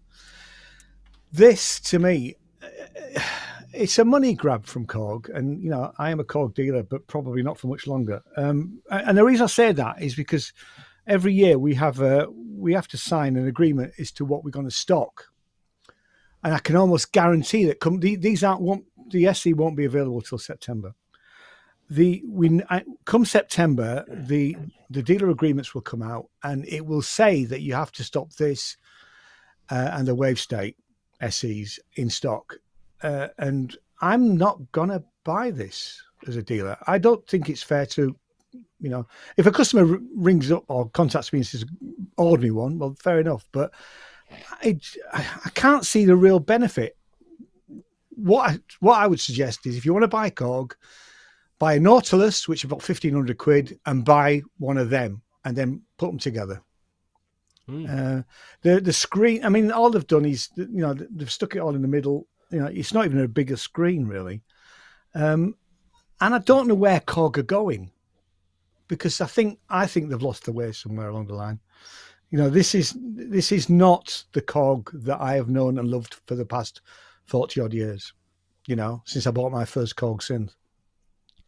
I mean, all this stuff up here is all Korg, if you notice, apart from the little odd bits of Behringer. I think they've lost the plot. I shall stop there and let other people say what they're thinking. Is that a funny red Spider-Man thing, Korg, as well? That's my alien. It could be. That's his alien. The Korg alien. I just have an issue with screen sizes on Korg. things. It must be me. This is Korg. It is a tiny screen, Darren. A direct line. It's the same size screen as the original. Look at the chatties. So they've got a big. So they've put it all in the. I always say, if you're going to give information on a screen and you can have a bigger screen, then have a bigger screen. That's what the information is there for. I get it if it's a small synth and you can't squeeze it on, fine. But when you've got a huge thing like that, because screens are not that expensive anymore, surely. I mean, I think even touch screens are not expensive. And to stick a small screen on a huge keyboard, and you're putting information on that screen as well, it just drives me nuts. If you're putting information on a screen, I want to be able to see it and have as much information clearly as possible. Not try and ram everything into a small screen and then just top it off. It's not just that, Darren. It's not just that, Darren. No, that's my beef. I mean, they're charging over £1,000 for a touch sensitive. I even got to that sensitive keyboard and a case. That's it. Yeah, that's it. With a Raspberry You think Pi. what kind of a keyboard, a with dumb keyboard, you can buy for £1,000? I'm sorry. I think that Korg have got this very, very wrong. I think it looks fabulous. I think it actually looks beautiful. But I'm sorry, but they're just they've pitched this very, very badly. I think they're going to get burned. I'm sorry. Which saddens me because I'm a Korg lover too. Maybe someone from it's more like 1,500 quid. Yes, you're probably went, quite right, X101. So they went, you know how we I think even then we got the 700 and we put it in a fancy case, and we also did the ARP and we put that in a fancy case, and we did the Odyssey, and we put that in a fancy case. Why don't we put the OPSix in a fancy case and charge the arm and the leg for it and see if people will buy it? And maybe can I just say something about the 700 runs? The 700, which was a limited edition, right? And I was very excited by the 700. They still have lots of stock because they are still available, and it's 18 months later. Yeah. Robbie Furicelli is interested in buying one of them, and I looked up what what sort of price I could do for doing one for, below the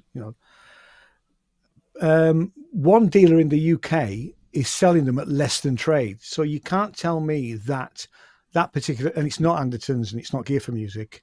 You can't tell me that dealer hasn't done a deal direct with Korg, because everybody else is selling them at, it's not a recommended resale price, but there's a street price for this sort of stuff, really.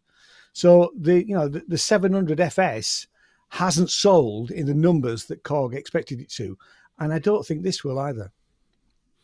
Well, there's a reason for it, and it's pretty easy to work it out, and that is the price.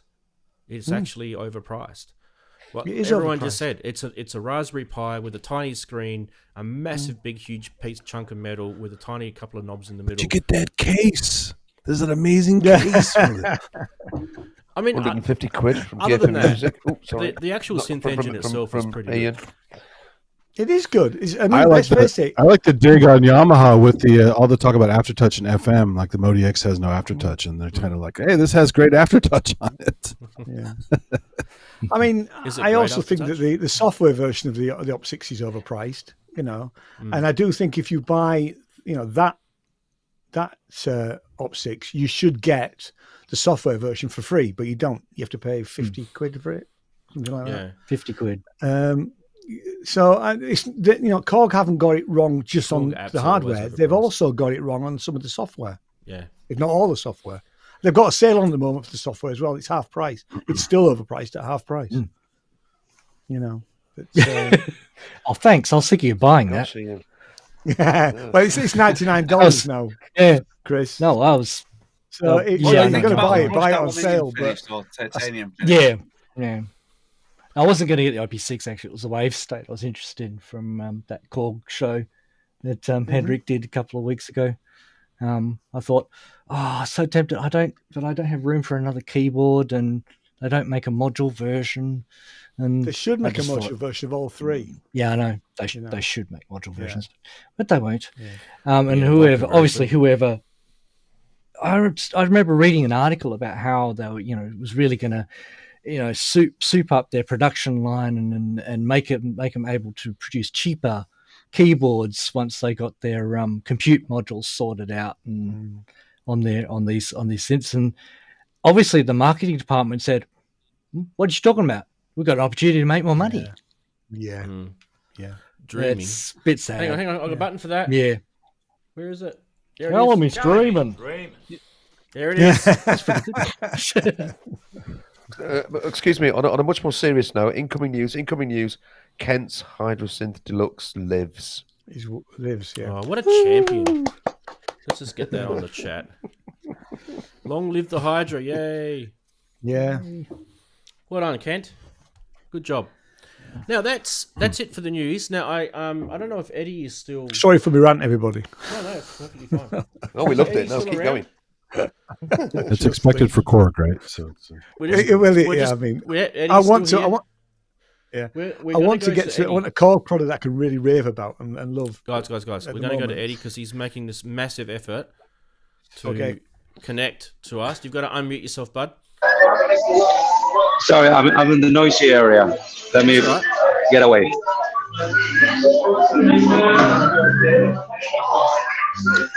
Just reminding everyone that Eddie is in Cambridge, and this is the synthesizer show thing.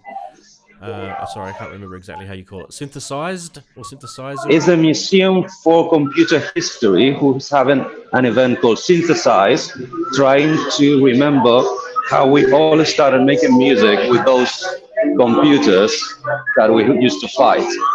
It's the brotherhood between synthesizers, computers, sequencers, and the history of it.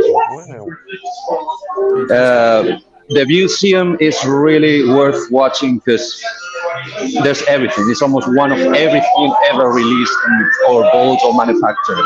I mean, I'm gonna need to let me see just a little glimpse. Oh wow! No, this is nothing. If I show you the big room, I mean, it's want some more history. Let me try to swap the camera. It's gonna take a minute. Sorry, no. Loses connection. Yep. We apologize for this breaking transmission. Yeah. This is on StreamYard, people, so that's probably what happens. He'll be back. Chris's default. Yes. He'll be back. Oh, I'm very sorry. We seem to have a technical problem. Here we go. I've got him. Hang on. Let's get him back in.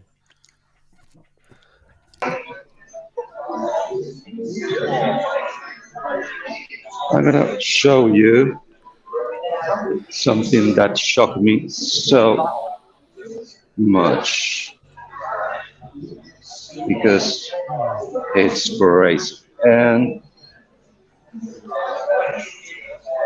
This wall alone, to me, is worth the price of entry. Nice. For all your IT guys, look at your origins. Yeah. And this is nothing, really. It's nothing. I'll try to be as steady as possible. This is not a gimbal. This is just a Chinese thing. But does anybody remember? All the way down to memory lane on a humongous scale.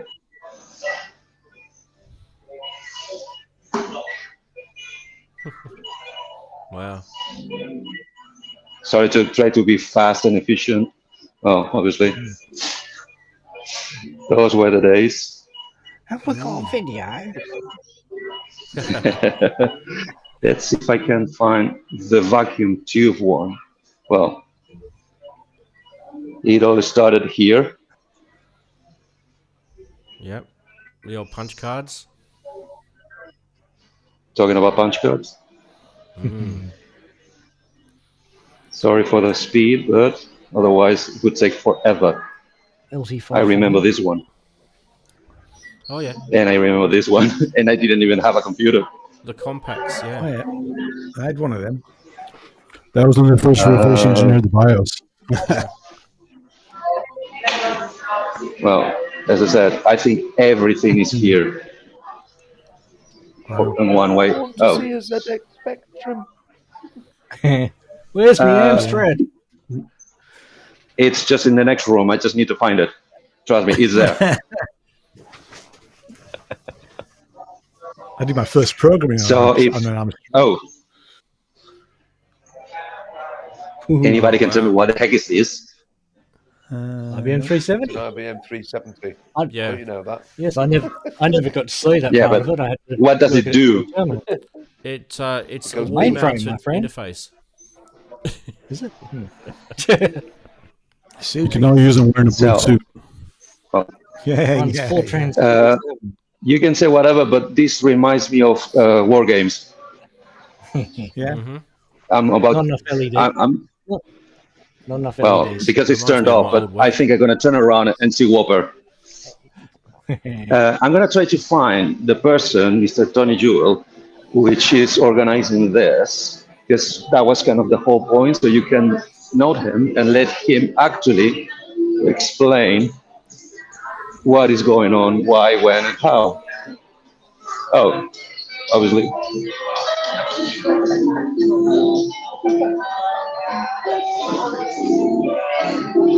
How cool is this? That is cool. Come on, this is just for you, Ranzee. I'm in heaven. And what about this? Oh, That's cool. But that's the crazy bit. Most of it is working. It's actually working. that CPU. So let me try to find Mr. Tony. We're going to the... Oh, look at this. I don't know how they do it. Oh, It's a Tetris. Yeah. Oh, nice. crap. Oh, it's just a segment display. Yeah, that's easy to do. Yep. I'm sure this means way more to you than to me, because I want to take one of these home. It's literally the electronics spanned out so that you can understand all the logic. Anybody remember Cheetah?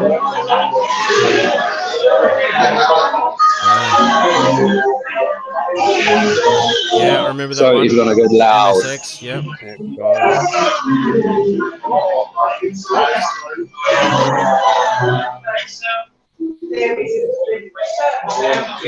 The birthday boy. This is Rob's exposition. All the goodies, all the good stuff, including the beloved big boy who is alive and kicking. And how is it kicking, baby? And this one's Robbie's, It's isn't it? delicious. That's Robbie's. That's right. Yeah, I can see Mr. Tom in a second. Well,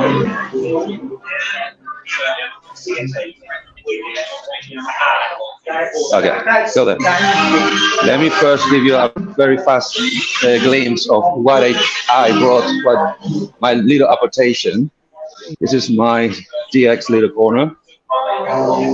That's my 11 and my FBs. Guess that's in. The origin of all my pains, but I still love it.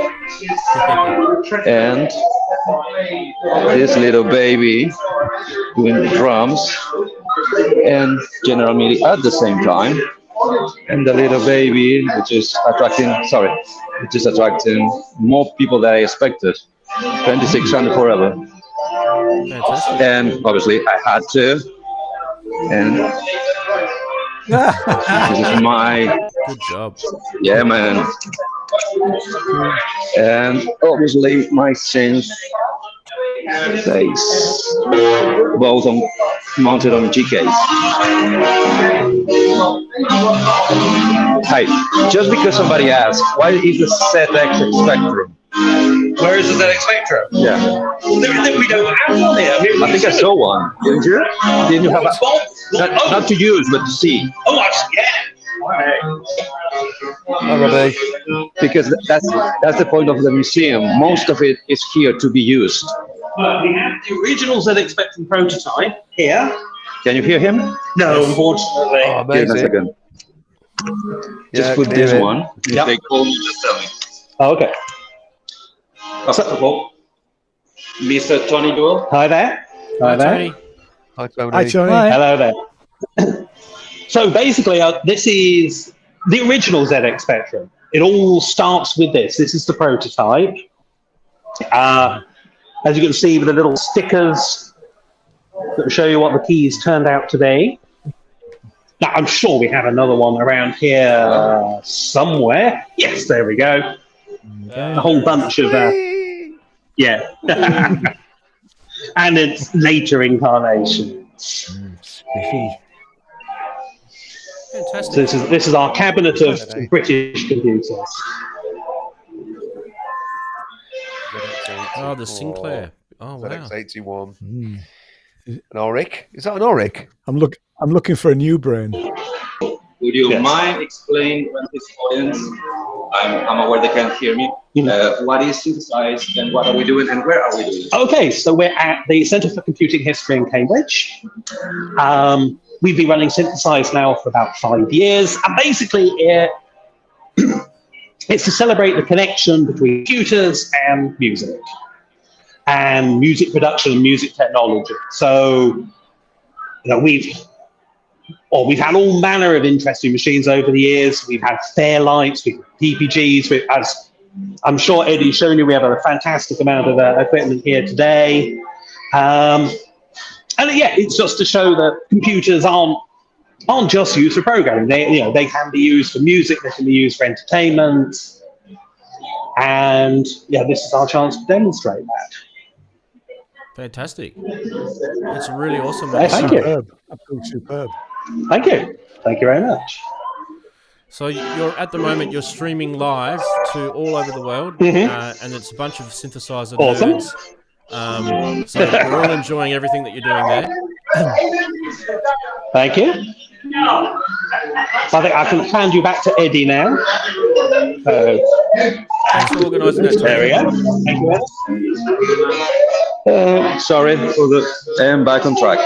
Hello? Can hear you. Yes.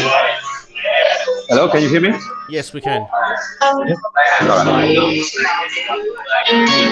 We got all generations.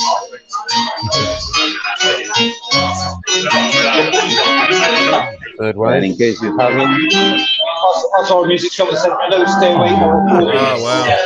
Excuse me.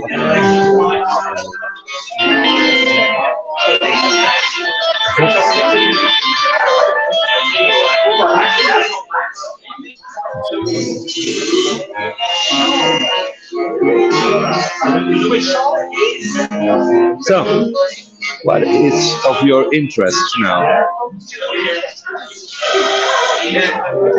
Hello, can you hear me? Yes, we can. Yeah. Okay. So, what do you want me to do now? I won't get naked. That's for sure.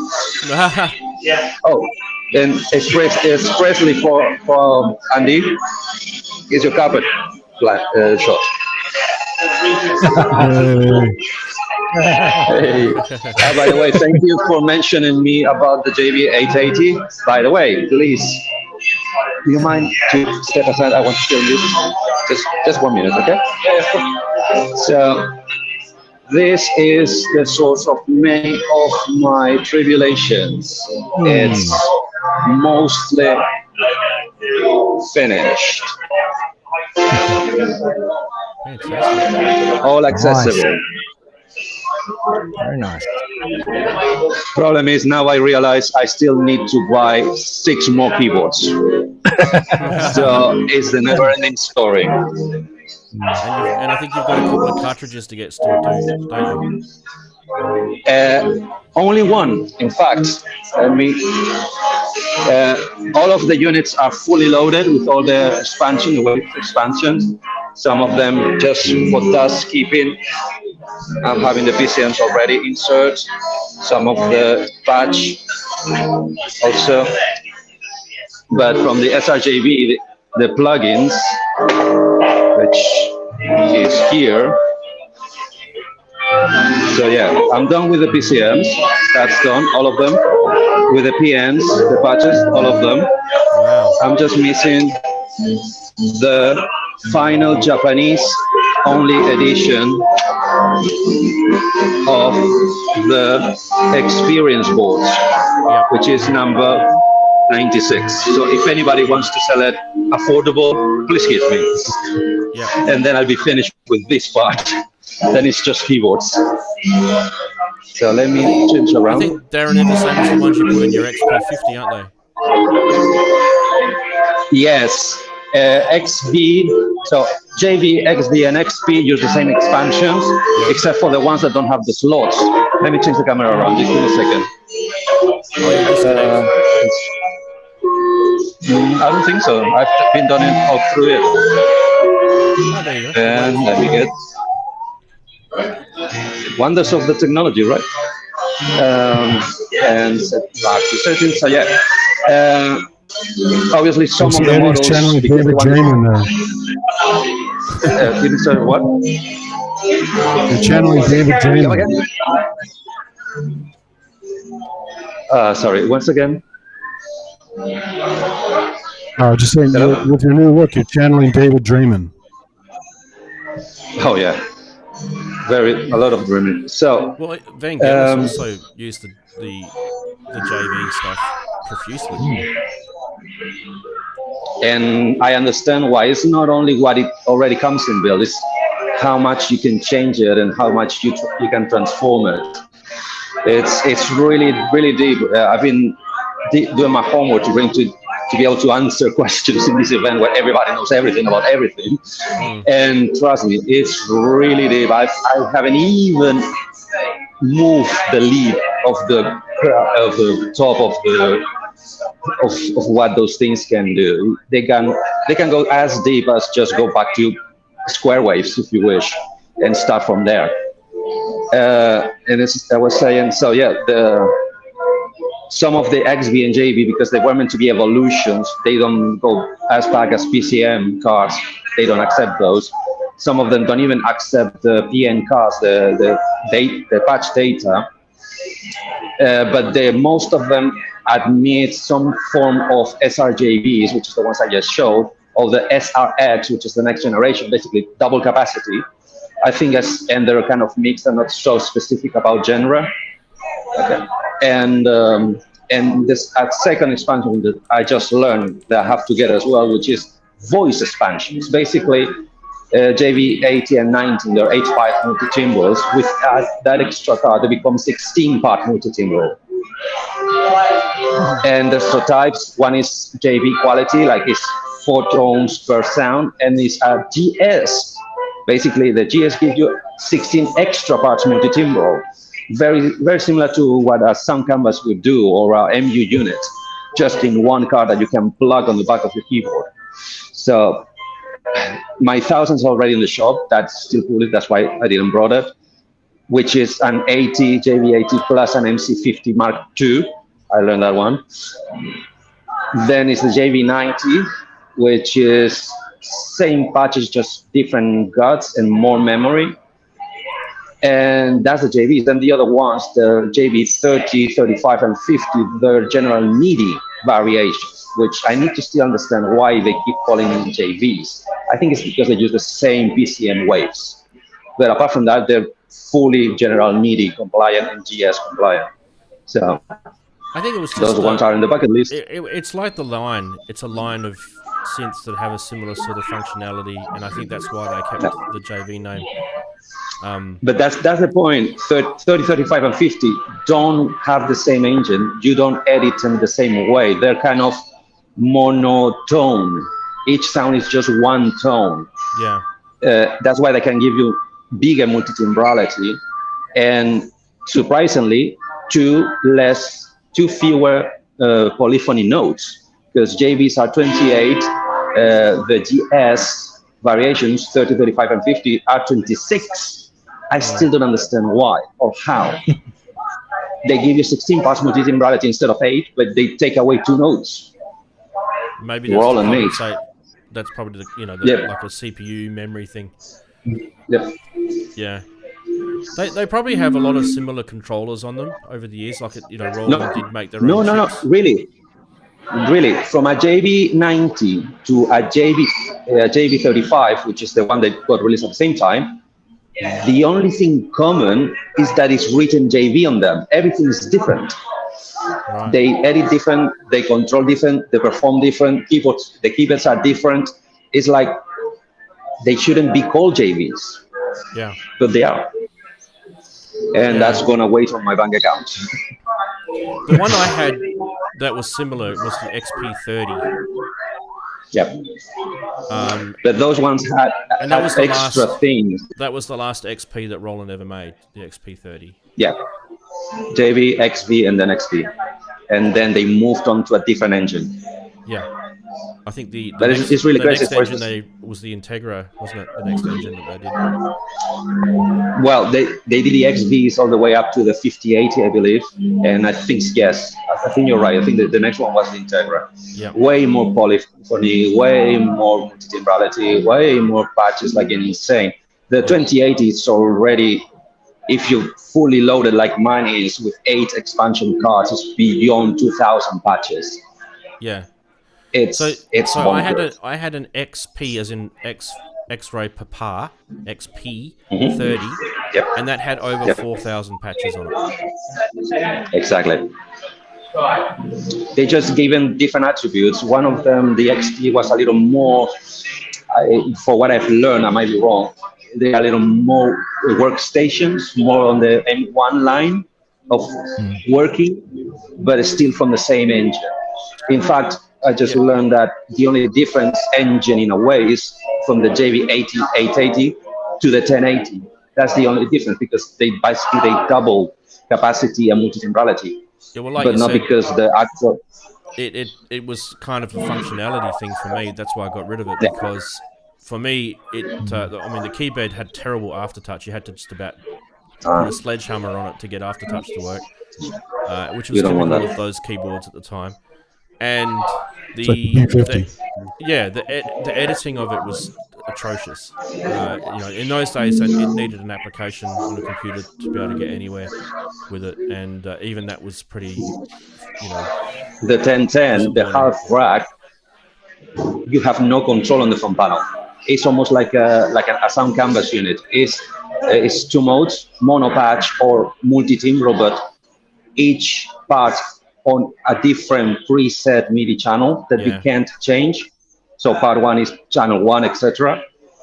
Like a sound canvas would do or a MU would do. And the editing you can do is borderline nothing, because it's meant to work with Sound Diver, which came free on the box, and I have a copy. Problem is my computer can't run Sound Diver, and Sound Diver is from Imagic, who got bought by Apple, who doesn't give up DOS on keeping it up to date, so it's gone. there's no way to It'd be nice if they had comfortably like a virtual machine emulation that you could get, so you could run it on there.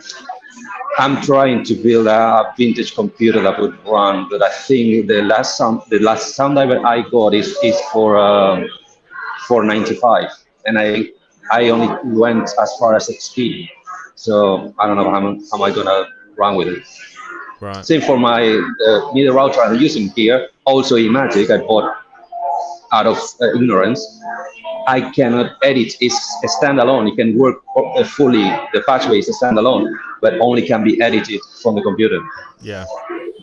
Yeah. Through Sounddiver as well. Yeah. Go figure. That's awesome, man. Thank you very much. Really appreciated that you showed us around, and we really enjoyed that. Pleasure. Happy to help. With everyone else. Well done, Ed. Yeah, thanks, Eddie. Thank you. Have a nice day. Enjoy the rest of your synthesized show. You could hang up now if you like. You can have some fun. Yeah, relax. And I mean, just remind everybody that it's the rest of today and the whole day of tomorrow. If anybody wants to come in, it's a blast. The museum is totally worth it. Perfect. Okay. Awesome. Time. Thanks very much, mate. Bye-bye. See you later. Fantastic. Well, super. This is for Eddie. Yamaha drums represent. Yay! Hey. By the way, he had that same Bluetooth audio issue I had at NAMM on Kent's show, where the echo cancellation of the Bluetooth microphone, it's all chirpy and swirly and stuff. It's really weird. Yeah. Like I was talking to Eddie during the week about this because he was, getting all stressed out about doing the stream, and look, to me that was sufficient. We had we're not looking for this is like a zero budget show. There's no money coming in, there's no money going out. But I was talking to him about what Nick Batt has and all the gear that he lugs around with him, and it's like, it's insane. And then over the years he's had to develop his kit that he's got. Like, if you guys are members of his Patreon, he sometimes lets you in on some of these things. He takes you around his studio, he shows you some of the gear he uses and stuff like that. It's actually quite interesting. It's sort of a step away from the synthesizer stuff and behind the camera scenes, and it's interesting. I got a close look at his rig at NAMM, and he had this custom frame that he has everything mounted on. It's pretty elaborate. Yeah. Cool stuff. Yeah. We saw those at Gearfest last year, didn't we? We did, didn't we? Yeah. So a lot of the stuff he uses recorders, and his recorders are all synced, so that if anything sort of disappears sound wise, he's got like a second SD card recording the sound from a synth that he's captured, so he can he's got the noise coming from the microphone and all that sort of stuff. So he can multi-track the sounds coming out of the synth so that we don't hear all the background noise when he's re-editing his video. So it's all quite clever what he does. And he found out the hard way. Yeah, he found out the hard way. He used Zoom mics and Zoom recorders, and and the cameras that you're talking about, they're just the standard camera mounts that you put on the shoe, on the hot shoe, and it's this little sort of frame that goes around. It's got little sort of holes all the way around it, and you can just mount anything on there. It's you can just get those from Amazon. But yeah, it's interesting. But to get around an event which has got heaps of noise in the background like that, it takes a lot of research to find a microphone that can do that with filtering and all that sort of stuff, and that it's pretty hard to do. But they're out there. The gear's out there. Just ask Ian; he could sell it to you. Oh, good. If I knew it, yeah. Just tell him the model and the manufacturer, and he'll buy it for you. Tell me the model, and I'll get you a price. Exactly. Well, guys, we don't have time for Price Watch because we wanted to squeeze that thing in for Eddie this week, and we're going to have to postpone our talk about the setting up for live again because we had the synthesized thing this week. I really want to do this, but I think next time we have a show, we have to do what just he's doing that. is he's waiting until I've actually gone live, so none of the tips I actually get. Well, the problem I've got... Have you actually got a gig, Darren? So we wouldn't do that. Is I actually have to get up at like 6 a.m. tomorrow morning on a Sunday because I've got some soccer games. Yep. I beat you. I've got to go put 5. But next week I don't have to. I get to sleep in next week. I get a week off finally. But anyway, so I mean, I got up at 5:30 today, so exactly. So you know exactly what I'm talking about.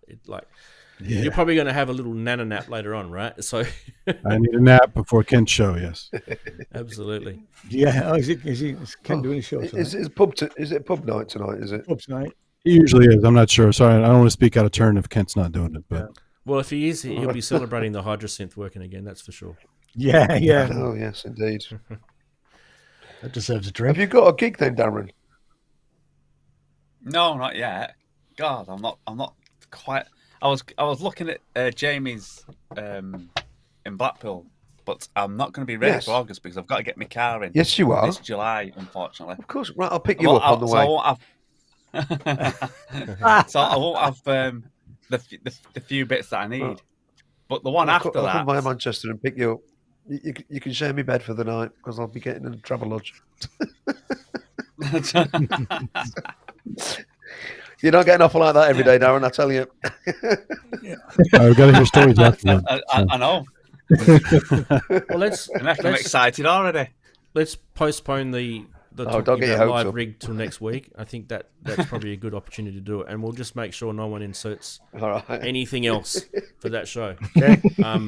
And I have a feeling that there's not going to be a lot of news coming out this week anyway. So usually the end of we have a financial year that starts 1st of July to 30th of June. So a lot of other places in the world do as well. He's so quiet. So it does get quiet. It's winter over here. It's summer. People are on summer holidays. In the northern hemisphere, they're taking massive holidays, 5-6 weeks off of work. So things do quieten down in those periods. They call it, what do they call it? Reduced activity. Those sort of words. Anyway, that's just me in general. Oh, school reduced brain. No, that's reduced brain activity, Darren. A bit of both. Then I'm getting old.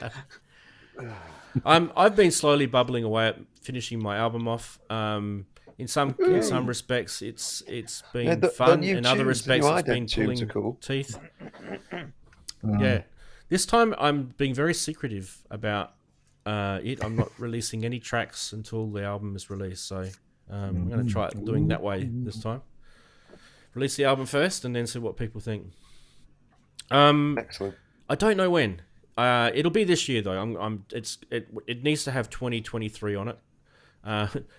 So it might be towards the end of the year. I don't know. See how it goes. I'm really trying. I've finished 10 tracks already, so technically I could release it now. But there's a couple more that I want to do.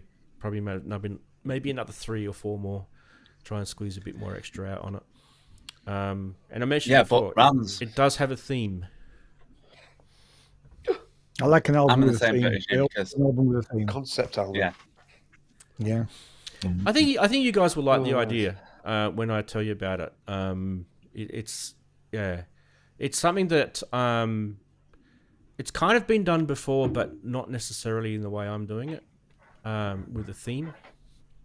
So, and it has a bit of typical with me, a bit of play on words. So it has double meaning. Some of the words have they'll represent something to you in a different way than the way it's supposed to, be. So each track will have some sort of meaning and representation to each of the themes that are a major part of the single theme that the album's part of. So that's actually been the challenge, making the album, to kind of lock everything in underneath the major theme and then try and work within that. So that's, in a way, that has to be a bit of a discipline. When you're a musician, you have to try and sort of work out, okay, how is that going to play out if I do a specific topic, and that has to sort of kind of work with that. In some cases, you just make it up as you go, but in some cases, you try. Are you putting a quokka on the cover? No. Oh God, there are too many pictures of quokkas out there already. No, starting to rival the number of ones of cat videos, quokka videos. Oh. Yeah, too many quokkas. Yeah, I don't know. I kind of feel like when I finish this, that'll be my 4th studio album. And I'm kind of thinking, might have a break doing them. It's hard work. I can always send you Rave over if you want. Oh yeah, send him over. Yeah, What's an obstacle off? He's already He's written already wanted to get. He's already written to me. He's already wanting to get in on the live set. He says he wants to hang out with the Quackers. Yeah, it's interesting you say about it. You want to break from it though, because I've finished my next album, which I've got to master yet. So it'll be out probably September, maybe slightly later. I'm desperate to start the next one. Oh, good. But I've always got at least 2 or 3 ideas, and mine are always based around a concept. You know. Yeah. So, but I'm hoping to do one with vocals. If I can. Well, find that's the what right everyone singer. tells me I need to do. So everyone says they listen to my music and they go, "Oh, it needs vocals." So the answer is no. I'm not going to do vocals because I've never been formally trained, and you guys have to listen to my voice on this show. Yeah, bust out the auto tune and go crazy. Vocoder, I'm okay with. Talking, I'm okay with, but not singing. Yeah. So maybe I'll do a collab in the future. I'm a bit scary about that though. So, you know, when you collab with other people, you kind of got to sort of work with someone else's ideas. Yeah, that's what I'm scared about. I'm collabing all the time with someone purple. Yeah, my mate Dave was a guitarist. We had 2 sessions, and it will end up being an album probably next year sometime. And we'll probably have another couple of sessions, and you know, we start with ideas, and then we just improvise around them, you know, and it'll develop over months, you know. You get plenty of people wanting to do it. That's the thing. Like sometimes I feel bad because I'm knocking people back quite frequently, but you get plenty of people wanting to do it with you, and I think I'm just waiting for the right one. I don't know. Maybe that's what it is. Oh, that sounds delightfully romantic.